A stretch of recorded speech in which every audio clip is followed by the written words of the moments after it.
Let's get the read on all of this. What happens right now if there's really any kind of a proverbial smoking gun or something so black and white that it's irrefutable to move toward impeachment or not? Attorney Seth Berenzweig joins us right now. Seth, what do you think? Well, it's been a very impactful week. We've seen a lot of witnesses and many hours of testimony. I don't think there's a single witness that really hits a home run for the Democrats. There is no single knockout punch. But I think there's a couple of themes that ring through pretty clearly. I think that you have clarity with regard to the firsthand knowledge of the witnesses. They were there during the relevant parts of the time frame that they're testifying about, particularly on July 25th and 26th.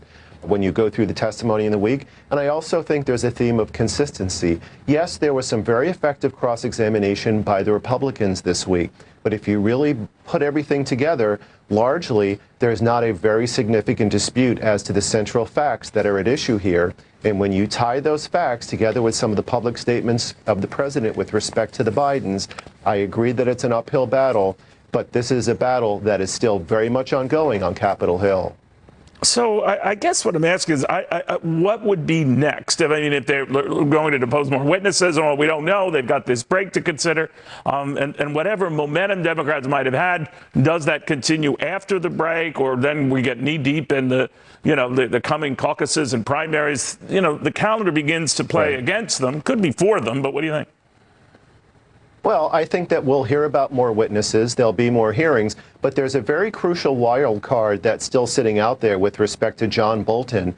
He and Mr. Kupperman, one of his deputies, has a lawsuit pending in federal court in D.C. And if Mr. Bolton receives an order from the trial judge over the next couple of weeks, he has stated that if he is ordered to go ahead and testify, that he will do so. I agree with much of what has been stated on the show today, that it's still an uphill battle. But that's a big wild card. If John Bolton gets an order from the judge, which I predict that he will over the coming weeks, that he is authorized to testify, then I think that could be a game changer.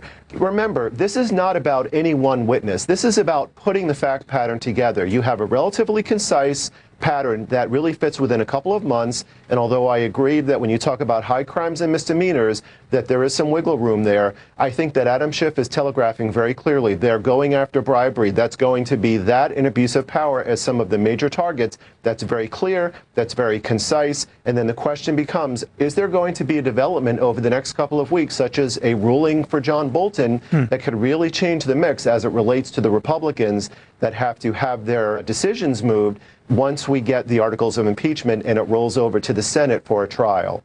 We'll watch closely. Seth Berenzweig, thank you very, very much.